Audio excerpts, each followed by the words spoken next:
How to find someone on Twitter by phone number. Hello guys, this is Atticus and welcome back to another tutorial video. In today's video, I'm going to teach you how you can find someone on Twitter by their phone number. So, before we begin, if you're new to our channel, head down below and hit the subscribe button so you don't miss out on our future videos. Now, let's begin. So first, open up your X, that is Twitter, and after you've done that, tap on the top left corner on your profile icon. Then scroll down and you should see Settings and Privacy.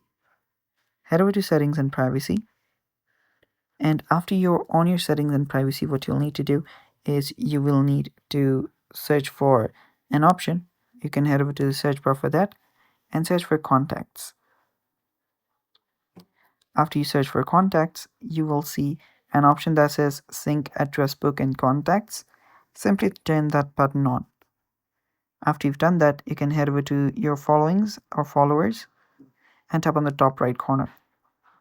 Then you can see Find Friends. You can tap on Get Started and you can tap on Continue and give it access. I will not be doing that, but after you do that, people from your contacts will appear in your Twitter. And that's how you find someone on Twitter by your phone number. And that's it for today. Thanks for watching. If you are new to our channel, don't forget to hit the subscribe button and stay tuned for more.